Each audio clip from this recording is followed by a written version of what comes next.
that the majority of our young people, and that's boys as well as girls, are dissatisfied with their bodies. But what impact does this have on physical and mental well-being through teen years and beyond into adulthood? And what can we do to help our young people so they're not weighed down by body image worries? What advice can we give as parents, caregivers, aunts, uncles, friends? And how do we even begin to have those conversations?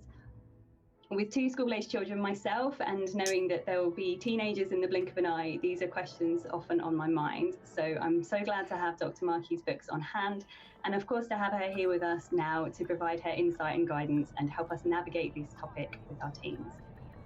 So let me hand over to Dr. Markey now, who has a talk for us all for the next 30 minutes or so. And following this, we should have plenty of time for her to take your questions. So please drop those into the Q&A box, and I will come to those at the end. Dr. Markey, thank you so much for being here. Over to you. Thank you so much to Sarah and to everyone at Cambridge University Press, but especially to Sarah, without whom I am certain these books would not even exist. She has really been an important part of making this all happen. So let me just get my slides the way they should be. I assume someone will tell me if they are not looking as they should to everybody else. Thank you to everyone who's joining us today. I really appreciate you spending the next half hour or hour, however long we go exactly today. I named this presentation Becoming Body Positive, an Evidence-Based Approach, because although I am really excited about my latest book, Being You, the Body Image Book for Boys, which, as Sarah mentioned, comes out today, I also really wanted to talk about the research recommendations that led not just to this book, but the companion book for girls. And although the target readership for these books are tweens and teens, a lot of the recommendations in these books really can apply across genders and ages. Being You is actually my 4th book project. The aim of all of these book projects has been to bring scientific research about body image to a wider public audience. In working on the first 2 books I wrote that were targeted for adults, I really became convinced that bringing this information to younger people was important, because people would reach out to me and tell me about their own body image concerns and how long they had suffered with those concerns. And I started to think more and more, we need prevention. We need to keep this from happening so that people don't spend decades of their lives concerned about body image. The 2 body image books, which I'll be talking about today, are my attempt at something resembling prevention for young people. I also want to note before advancing to the next slide that all of the images in this presentation come from the books themselves. It was truly a delight to be able to write something and then have illustrators and a team of people work with me to make it all come to life. And I'm just always looking for an opportunity to show off some of what the illustrators came up with. Before getting any further, let me just review a few of the basics. Most often when we talk about body image, we're referring to our thoughts and feelings about our bodies. However, across my career, I've really come to believe that the definition of body image is more complex than just the thoughts and feelings that we have about our bodies. Because when we think about this definition, thoughts and feelings about our bodies, or even if you expand it to appearance, it actually has a tendency to sound somewhat superficial, something that young people might experience out of concern for a developing body or because of what their friends are wearing to school that day. Really, though, what's become increasingly apparent to me is that body image affects our behaviors. And so whether or not we engage in physical activity or how we eat is really intricately linked with our body images. Our interpersonal relationships also differ depending on our experience of body image. Who we engage with, where we're willing to go, whether or not we're willing to put ourselves into new positions, all seem to be associated with our body image. And of course, mental health is very much associated with body image.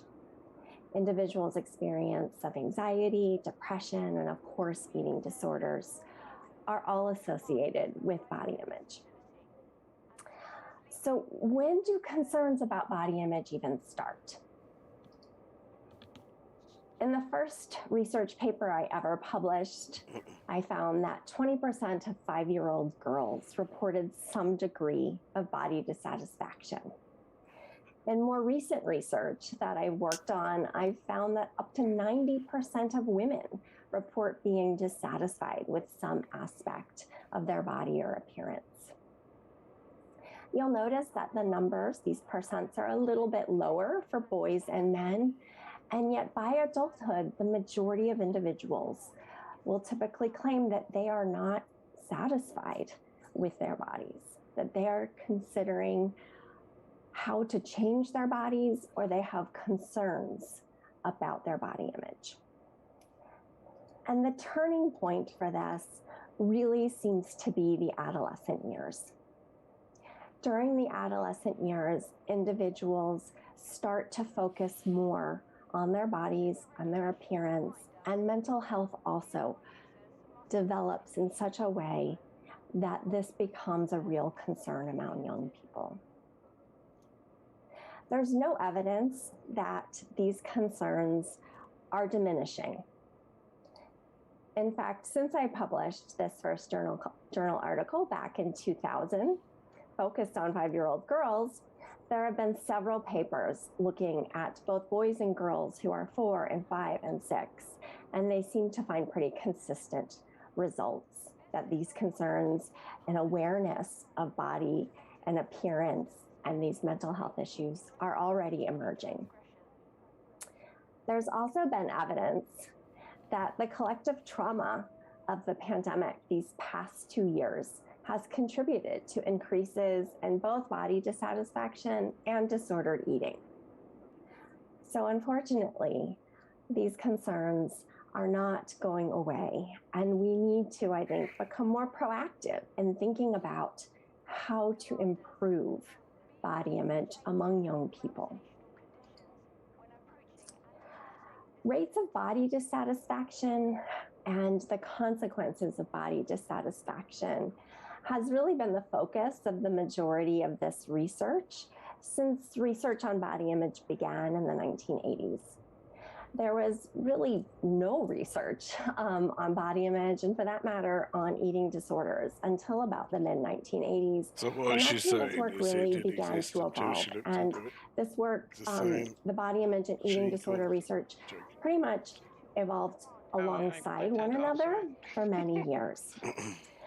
But recently, in the last decade She or was just so, saying, like, there's been there's a no growing research number of until the researchers research was done who by are me. No interested in evidence. reframing There's no this point. area of study. So and because trying of to think you, more about everyone's got body who dysmorphia. does feel good about their bodies, But that's a who joke. is positive about how they feel.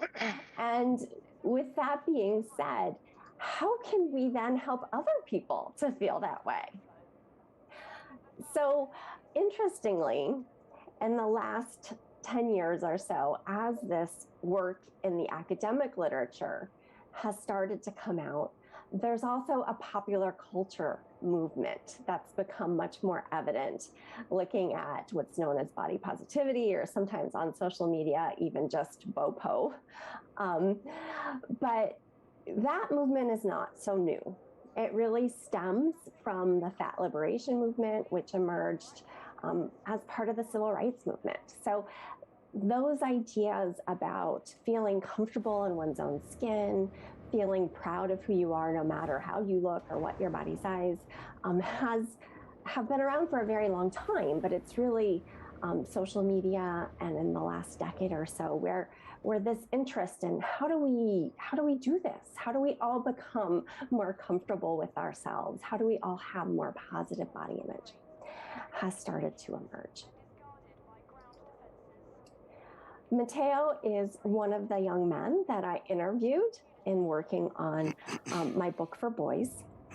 And I wanted to share this quote from our interview.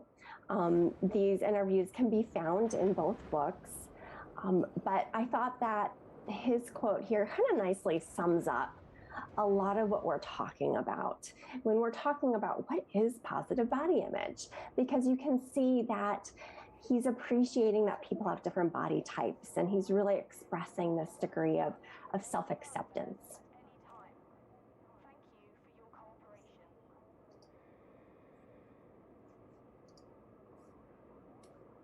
What I want to do for the rest of our time together now is explain some actual research studies and how those led me to develop some advice about how to improve our own and our kids and other people we care about body image.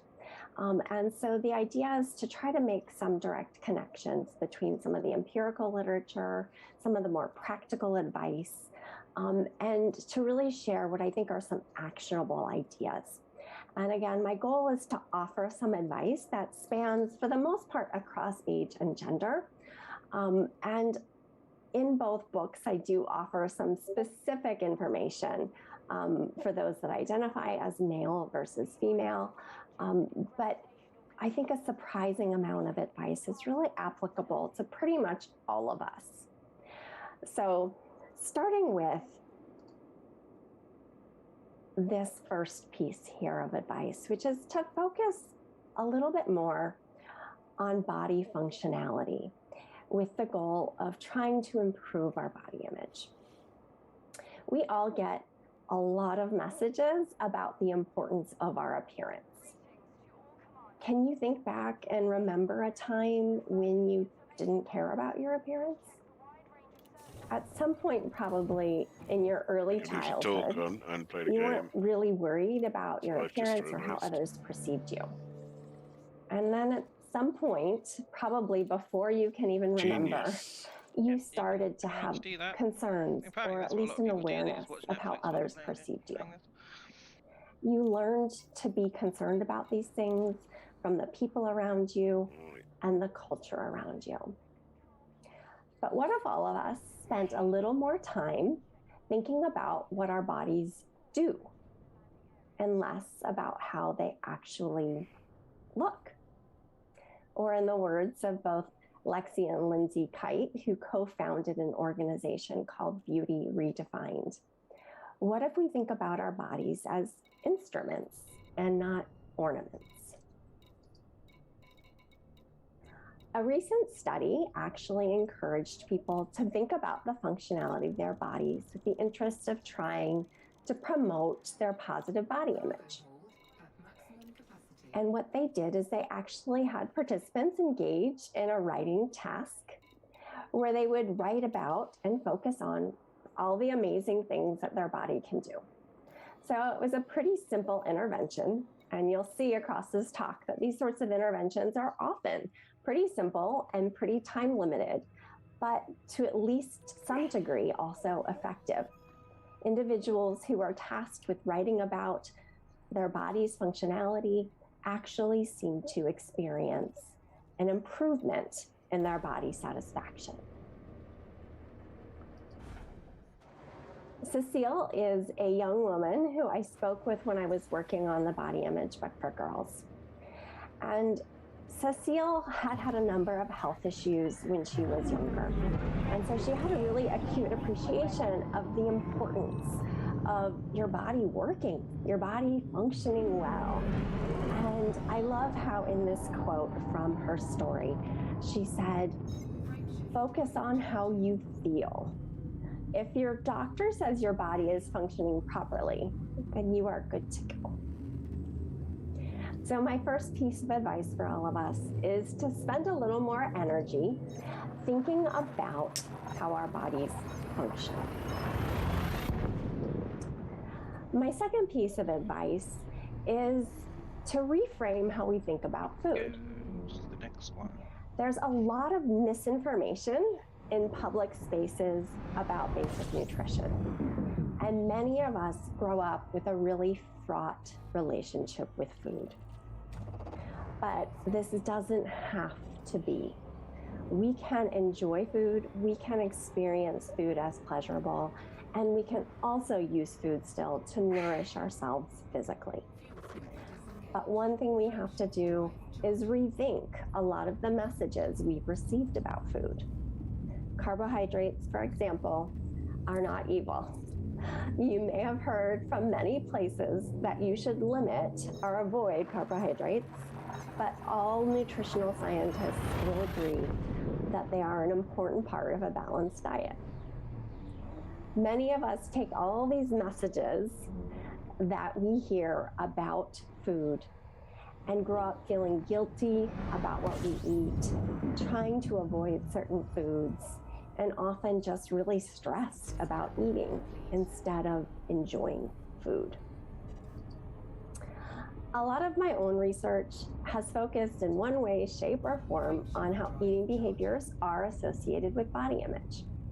So in this study, we actually found that women, but not men, that engaged in maladaptive eating behaviors. So they try to avoid food, or they skip meals, or they purge. They were more likely to also experience depression. So I think this is just one of many studies, my own and others, that make it clear that so much of how we feel about our bodies is derived from what we put into them. Our culture teaches us to experience guilt if we eat fried foods or fast food or sweet treats. And we often get the message that we should feel virtuous if we have a kale smoothie or a salad. But it really doesn't have to be this way. We deserve a healthy relationship with food, and we also want our children to develop a healthy relationship with food. Gabrielle was one of the girls that I spoke with when I was working on the body image book for girls. And her discussion about food was really interesting to me because she had recently decided to become a vegetarian. Now, I'm not here to suggest vegetarianism to anyone, but what I liked in my conversation with Gabrielle is that she was really thoughtful about her food choices. And she was thoughtful in a way that considered how she felt when she ate, and she was thoughtful in terms of her impact on the world. So she was thinking already at 14 years old about the environmental impact of what she ate. And she wasn't linking food and food choice to her body and body size and weight so much. She was really thinking in terms of sort of a psychologically and really socially oriented place. And I thought that was just really impressive. And I think all of us can be thoughtful about our food choices, but also just not tortured by them, so that we can still really enjoy food. So in addition to thinking about how amazing our bodies are, we want to nourish them in a pleasurable way. We also want to think about our media use. And I know this may sound like advice for kids, and I do often offer this advice to kids, but I think that actually all of us need to think about our media use, because many of us fall prey to media misinformation. And one of the reasons for this is because we increasingly interact with media information in a way that's very different than what was possible just even 10 years ago. So we can select what shows we're watching. We curate news feeds and social media. we really pick what we see. And what that leads to is what's known as confirmation bias. We seek out information that conforms to our already held beliefs for the most part. We don't get an array of ideas to consider in the same way that we would have a decade ago. We don't get other people's opinions to debate with or to reconsider. We just sort of end up in these sort of thought silos, really, where we're not necessarily learning from media as much as just confirming a lot of what we already think. Suspected as much, Martha. Has made it pretty clear that social media in particular may present a risk when it comes to body image. In an echo chamber. This article here that just came out last month suggests, though, that if we are critical in our use of social media or develop our own media literacy skills, well, we would. That social media they're saying it like it's a new thing. I feel that we've always done that. And body image in particular. Just that, like, the bubble doesn't just involve our immediate relatives ask anymore. Participants to really think more about when they were using social media, the intention behind. So there's more information to take in, which means there's more likely to be errors. And what were people motivated by? So you need to understand how to look for the errors, obviously. And this seemed to really help. That kind of requires a certain level of education. People could start to parse out, well, this is sort of commercial, or people are showing me their best self. This isn't really realistic. I don't know. This then seemed to really help people to sort of think more critically about their media experience, in particular social media. One of the young men that I interviewed had very strong feelings about the ways that people present themselves, both on social media and in real life. And he expressly stated, says Lucas here, that he wanted that all younger people, he wanted people to understand that perfect bodies are fake, the modern perfect body is fake, that we all should focus more on feeling good, and that needs to come from within. And so he was really critical of the media in a way that I think exemplifies this advice, right? Not just taking it at face value. We'll return to another quote from Lucas later, because he really had a lot of interesting things to say. So again, we want to think about our bodies as the amazing things that they are, the vehicles that carry us through life. We want to nourish them in a way that's enjoyable, and we want to be really careful about our media consumption. Smelly French. We also want to be active in a way that is enjoyable. Can't say that. As people age, that's Louis Pasteur, isn't it? During adolescence and young adulthood, being physically active. Without Louis Pasteur, we would have all sorts of medicine. So when we're young, we run around with our friends, and we're kind of naturally inclined to be more active in our daily lives. And then as we get older, sometimes activity can start to feel like an obligation, not really a pleasure. The main problem with this is that when activity feels like an obligation, it's often harder to sustain. And we know that physical activity has many benefits for both our mental and physical health and our body image. But we need to do things that we enjoy in order to reap those benefits over the long term. Sell the silver. In this study, the researchers actually examined yoga as a body image intervention. And there have actually been a number of studies that look at both yoga and positive body image. And I think part of why these two areas have really come together is because the philosophy behind yoga actually aligns really well with the philosophy behind positive body image. So both emphasize movement as a way to enjoy and appreciate the body, and also to experience what we sometimes call positive embodiment. So in this study, it was a 12-week yoga practice, and Some individuals were in the experimental group where they were asked to participate in yoga for 12 weeks, and then there was a control group who didn't do yoga. And what they found at the end of the study is that the participants actually were less preoccupied with their appearance, and they were more satisfied with their appearance for being physically active. I'll boost in my anaconda again. Leslie was one of the women I spoke with when I was working on the body image for girls. Doing cuttery and she expressed a lot of ambivalence about her body, and this was pretty common, and I think most of us can probably relate to this, this sense of maybe trying to feel good about ourselves but just not always quite getting there.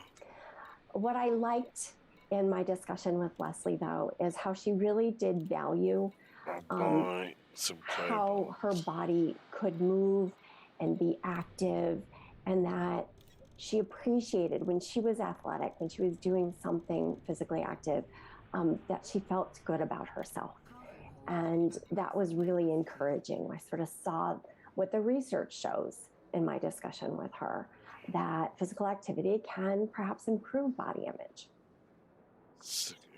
I wanted to share one more quote, though, here, and this is from Arjun, a young man I spoke with when I was working on the book for boys, because I think especially when we're speaking to boys and men, oftentimes when they use physical activity as a way to improve their sense of self or their body image, they can take it to an extreme. And so I think Arjun's quote here kind of counterbalances Leslie's a little bit. And he's saying it's important to remember at the end of the day, a good body won't get you into a good college or get you a good job, right? So he's saying working out is important, but not like the end all be all, that there are other things we need to do too. So be active, but don't overdo it. So we want to focus on how our bodies work and how amazing they are, how they help us live our lives. We want to nourish ourselves. We want to think critically about the media. We want to try to be active in ways that we enjoy and that aren't taken to too much of an extreme. And we also want to be grateful. Now, I know this is where the talk can maybe start to feel a little bit new agey and pop psychology-like. But I want to assure you there actually is a growing amount of research that looks at practicing gratitude as a way to improve mental health and body image in particular. This is a study that I worked on with two colleagues that actually asked people, it was a brief intervention, and there was a writing task involved. We asked people to write about parts of their bodies that they were grateful for. So that was the experimental group. The control group wrote about a vacation they were grateful for. So something pretty different.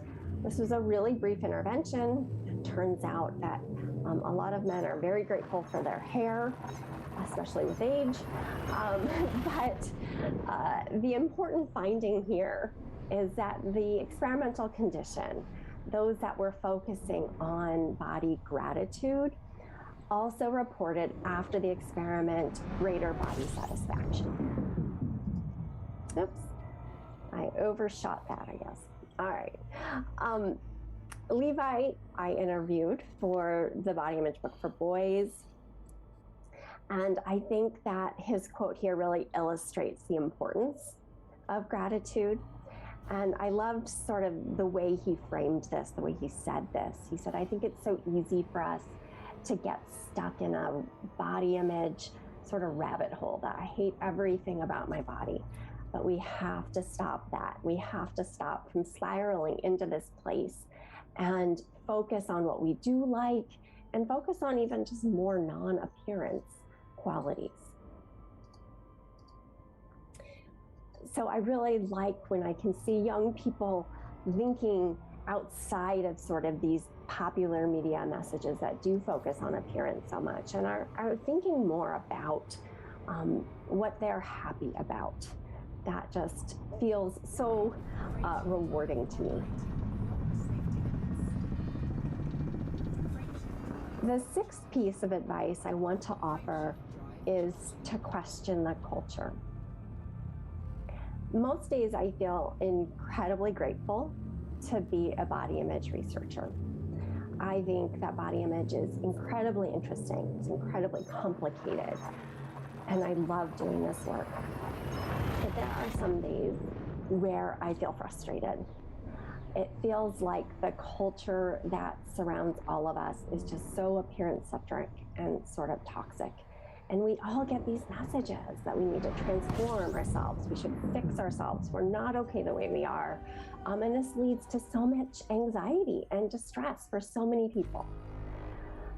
This frustration typically then continues to motivate me. And I wanted to share this really recent piece of research that I think is relevant to this idea of questioning the culture. So when this research came out last month, I actually spoke with a couple of reporters about it because I thought it was counterintuitive. But follow along and see what you think, if it's actually counterintuitive. So some of you may be aware that physical appearance ideals have started to shift somewhat for women. So for several decades, appearance ideals for women were predominantly just very slender, almost prepubertal looking, often somewhat emaciated looking. And in recent years, sort of the Kardashian body has become much more favored. And so women are desiring to be not just slender around their midsection, but also to be really full-breasted and full-bottomed, sort of curvaceous. So in this research, what they did is they actually compared how viewing images of the old ideal thinness compared to the new ideal, the Kardashian slim, thick body, as it's sometimes called. And then everyone seemed really surprised to find that this new ideal, even though it wasn't as thin, actually made girls and women feel worse about their bodies. But if you think about it, this new ideal is a body that is really virtually impossible to obtain without surgery. So it makes sense that it makes people feel bad about themselves. It's an impossibility beyond what even the old ideal suggested. So yes, maybe we're seeing more body diversity, and yet that diversity still remains pretty unobtainable for the most part. These are ideals I think we need to question.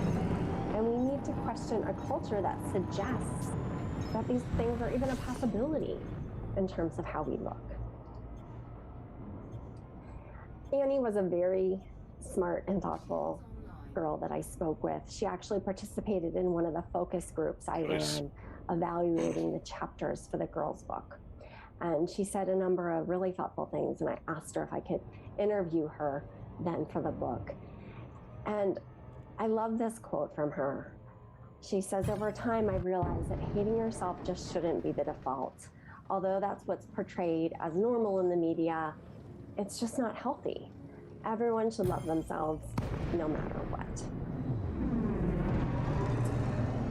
Dawson echoes Annie's sentiment here.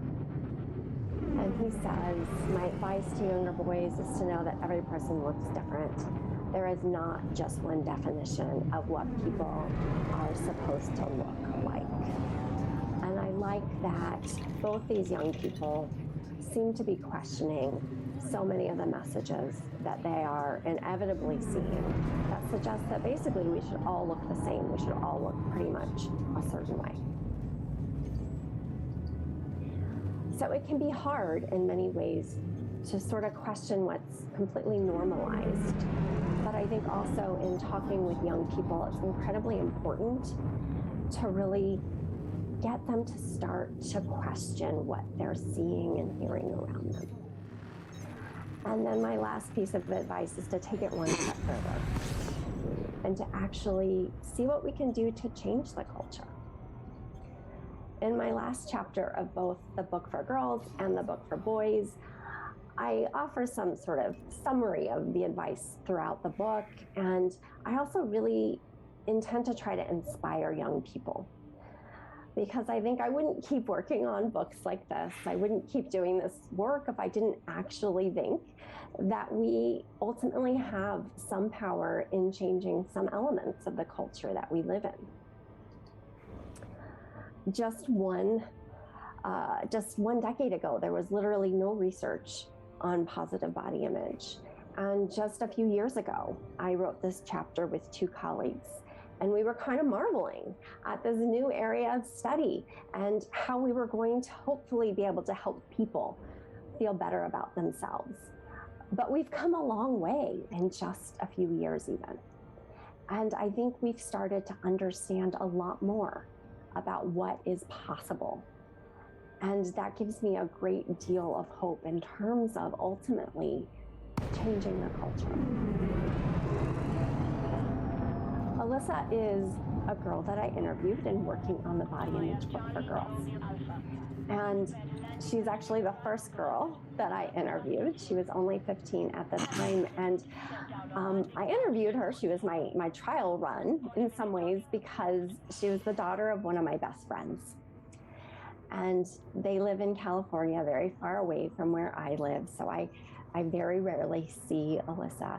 But I was grateful that she sat down and spoke with me over the phone about all of the issues I was going to be trying to include in the body image book for girls. And what I noticed the most, I remember kind of getting chills while I was talking with her because she sounded so much like her mom. I could hear my friend, her mom's voice as she was speaking. And I remember at one point she even said something kind of like, I don't know, I think as far as this body image stuff goes, you just have to fake it until you make it. And it sounded so much to me like something her mom would say. And I had this moment where I thought, did you land safely? We can do this. We can help the next generation. Listen to this kid. Her mom's done it. She's helped her to understand that she can change things. She doesn't have to accept the status quo. We can all enact some change so that the next generation will be better off and we can live our adult lives less constrained by some of the cultural messages that we receive. Place. Oh yeah, is it one of those high-tech? I'll leave you, though, with another quote from Lucas. And I just couldn't have put this any better myself. He says, I just wish everyone would take a step back and say, hey, we're all pretty beautiful already. I really wish society put less importance on things like beauty and a bit more on things like emotions and how we treat each other. Life is not a beauty contest. This is not all of the advice that can be derived from the growing body of research that examines body image and specifically positive body image. And these aren't the only studies that support some of these bits of advice I've shared with you today.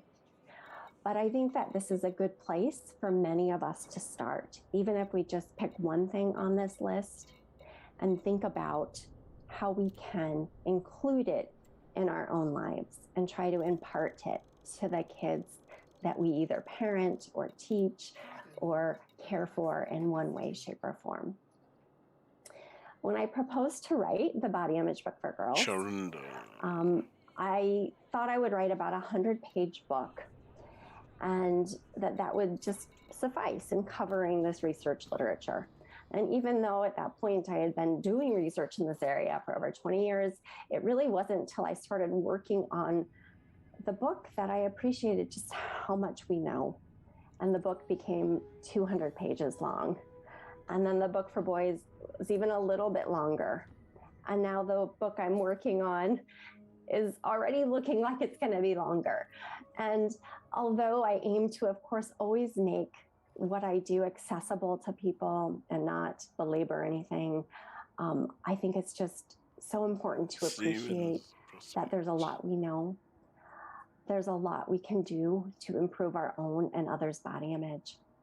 And my work in this area has increasingly convinced me that positive body image is a key ingredient in well-being.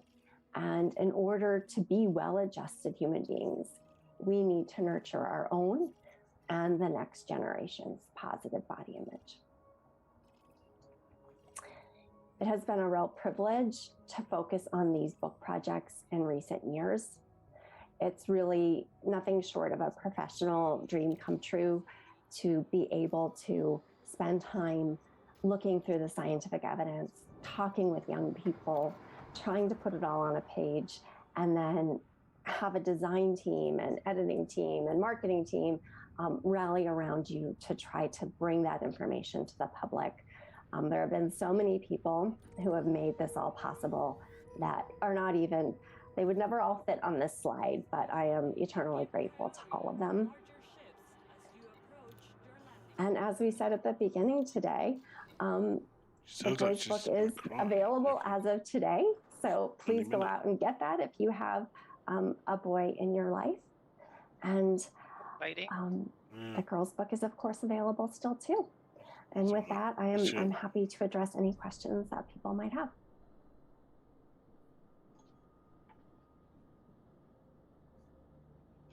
Thank you, Charlotte, for your talk. So interesting. And I've got to say, so uplifting to see those insightful comments and quotes from young people and that are obviously taken from the books. And I think we've all got a lot that we can learn from those wonderful young people. And just makes you feel good about what's to come in the future. So we've got a few questions come in, so I'll put those to you. So first up, we have why have eating disorder diagnoses increased during and after the lockdowns? Yeah, I think there's a number of reasons why concerns as far as eating disorders and really mental health more generally have surged in these last couple of years. And when it comes to eating disorders in particular, some of it has to do with some of the social isolation many people experienced, lack of social support, lack of resources when it came to mental health, or if someone was already experiencing an eating disorder or on the verge of experiencing one, the stress, especially in the early days of the pandemic, was really triggering for a lot of people. I think that, mental health has declined for most of us across these last couple of years. And some of the data looking at adolescents in particular is really concerning. I know in both the US and the UK, there is pretty clear data that the rates of diagnoses of eating disorders just since 2020 have nearly doubled. So we are really dealing with, an increase in these problems, and they're so complex. We can't point to just one thing. It wasn't like being in lockdown wasn't worth it. I would never say something like that as a health psychologist, or there's not a simple one thing we can point to.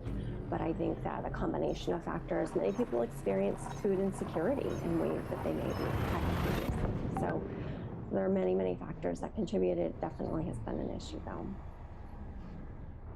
Certainly a difficult time for everyone over the last couple of years. Yeah.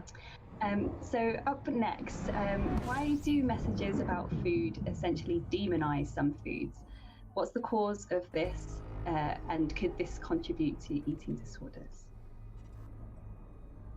Yeah, I'll start by saying that I don't think most messaging about food is intended to be harmful, at least not most of it.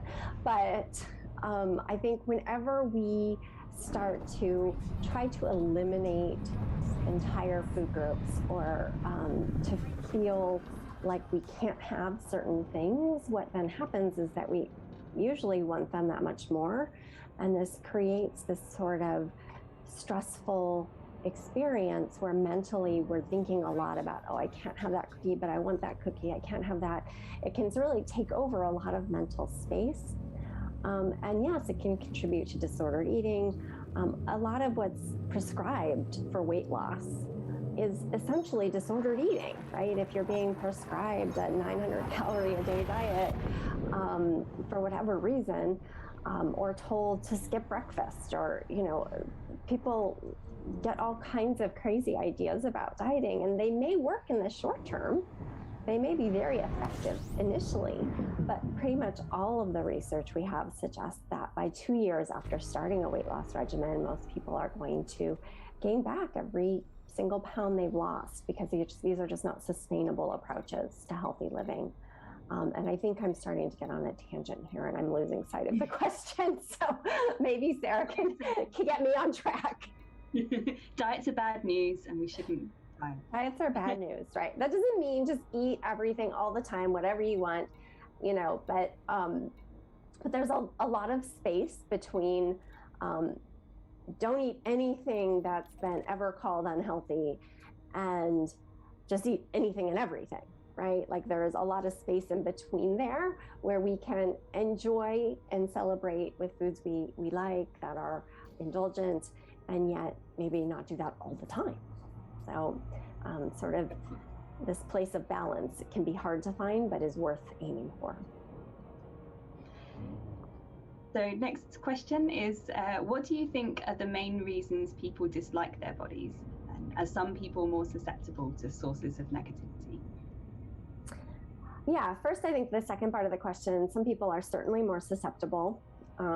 We all come into the world with some personality qualities that are not fixed necessarily, but at least biological predispositions. So some of us are going to come into the world feeling more confident and more secure with ourselves. And then it's going to be easier to withstand any sort of pressure that we experience around us. Some people, based on their family life experiences, may become more vulnerable. If you live in a household where food is talked about in really maladaptive ways, or you're teased a lot for your appearance, then those are risk factors we know as well. And Sarah, help me remember the other part of the question. So just about the main reasons people dislike their bodies, and if some people are more. She's a DCF. Yeah, I think you've kind of. Where are you compared to DCF? Okay. All right. Yeah. So how do you think attitudes towards our bodies can change on a large scale? I mean, I think we're already seeing some change in the last 5 years or so, in terms of some advertisement and some marketing focusing on including more body diversity. So not just the Kim Kardashian body, but true diversity. So that's incredibly encouraging. And what's interesting about the current media environment is that because we can curate what we see to such a large extent, we can help select, the media spaces we want to exist. And so if we are not going to, shop certain places because they don't have inclusive sizing, or if we're not going to click on those ads on our Instagram newsfeed because it seems like they're not presenting diverse bodies, or whatever it may be, there are lots of little decisions we make almost every day that can help to, I think, shift sort of the media climate in terms of being more size inclusive and being more psychologically healthy in terms of how we view people of different body sizes. Thank you. So one of the things that I just wanted to ask you, and one of the things when I first read some draft material from your girls' book many years ago that has stuck with me is this idea of fat talk that we all around us, like when we're talking to our friends or our parents, that they comment on their bodies in a sort of derogatory way. I'm so fat, or my hair looks terrible, my nose is so big, and the sort of reaction from us is then to say, oh no, you look great, like I'm so fat and like I look a mess, and that now when you start to think about it, you notice it all around you, and what can we do about that when we experience it in our lives? Yeah, it's challenging because we've been socialized to engage in these sorts of exchanges. And especially, I think, among women, it's almost a way we bond with one another, right? We reassure one another. But at the end of the day, it's really kind of maladaptive because everyone's talking about what they don't like about themselves. And, I think there's actually research on this, and it suggests that we should either basically shift the topic is one option, right? So if your mom says that, oh, I need to lose weight, you can say like, well, I don't think that's true. What about the weather today? So try to shift the topic a little bit. Or we could also, what seems to be even more helpful, but I think is a lot harder, is to challenge it. And I think this is probably more important when we're talking with young people. So if they say like, oh, I don't, like the way I look, challenging those thoughts instead of joining in sounds like, well, why would you say that? Did someone say that to you? Do you think that how people look is the most important thing? Are there other things that you value about yourself? Let me tell you some things that I really value about you. And I think even very small kids understand that our appearance has some value. So we don't have to pretend like this is like a non-existent issue. I think that just actually makes us look silly to young kids. Probably they'd be like, well, everyone knows like I have a big nose, like what's, but I think we really can help young people to kind of keep it all in perspective better, and to get them to just sort of think outside of that and think like, well, all right, maybe my nose is too big, but who really cares? I have great hair and I'm really good at baseball and whatever, like that's kind of who I am. I think some of us adults didn't have that input when we were younger. I think it's really hard to come to that place if you've spent decades of your life kind of focused on your faults and commiserating with other people about them. But I can see it in some young people I know where I think they've been socialized differently and they're like, it doesn't really matter. Who really cares? Like, that's just who you are. I think there's this feeling as well that if we don't respond with a complaint about our own bodies, if we hear someone complaining about theirs, that they might think that we're arrogant or that we think we're perfect. So is that an issue as well, that you feel like you have to say something bad about yourself, otherwise people would think you're really arrogant? I mean, I think we can't completely control what other people think of us, right? So I don't know that then joining in a maladaptive practice because we're concerned about others' thoughts is always going to bring us what we want anyways. And we can just say like, I'm sorry you feel that way. That's not how I see you. And, I just really find I feel better about myself if I don't talk about things in this way. Or I'm really working to create a home environment for my kids where we just focus less on our appearance. Or, I understand that this is something that's stressful to you. That's not how I see you. I had a text exchange with my own sister the other day, and we were, she was saying some things that she didn't like about herself. And I just decided to be really direct for the first time ever. And I just said like, no, your lips are not too small. You're great. And just change the subject. Because I thought like, I'm not going to do this. I'm not going to do this with you. She's a very beautiful person and I adore her. And I want to focus on that. I don't want to focus on like this sort of make-believe, or what feels to me like a make-believe concern, because it's, of course it feels real to her. So you don't need to invalidate completely, of course, but kind of move on. I guess one of the thoughts I sometimes have as well is about if you're working to improve your body image, and be more mindful of those around you as well, like, is the goal to just feel great about your body every single day? So you wake up and you think, oh, I'm amazing, I'm so grateful for your body, and is that the goal, and is that what we're hoping to all achieve? I mean, I'm a psychologist. I think it would be great if everyone woke up every morning and thought, like, I'm amazing. Like, that would be, in some ways, like, we'll all be out of business, I guess. But no, I don't think that that's a realistic goal for probably just about anybody. There are things all of us dislike about ourselves. There are things all of us will perseverate on and stress about. I think the goal is to just be, in line with the definition of positive body image in this area of literature, to be more accepting, to be more appreciative, to be more grateful, to think about functionality. It's not taking me to my place of wanting. These are things that can become more natural if you do it more, right? If you spend a lot of time fussing over your appearance and you just try to not do that as much, or same thing goes with eating. If you felt like you had to be really restrictive, if you just decide that you're going to try to kind of expand your repertoire of foods that you eat, and you can do that gradually. So a lot of it involves a shift of focus and some commitment.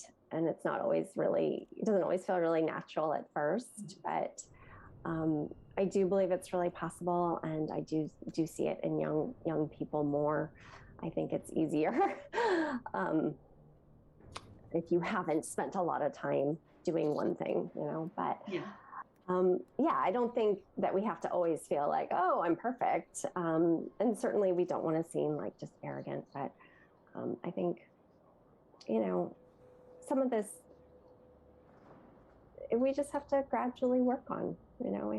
It's just like everything, right? Our physical health, our mental health. People like to think like you have it or you don't, or you go to a doctor and you get a pill or whatever. But I mean, as a health psychologist, my view is very much that, like, we're all works in progress. We all need to tend to our physical and mental health, and that's sort of part of our lifelong journey, and that there are a lot of benefits to doing so. And that's okay. We shouldn't feel in any way inadequate that, like, we're going to attend to this or try to better ourselves, whether it be physically or psychologically. Well, thank you, Charlotte. That's the end of the questions. And thank you so much for your time this evening or today, wherever you're listening in the world. Just a really uplifting summary of the things that we can do to improve our own body image and for those around us.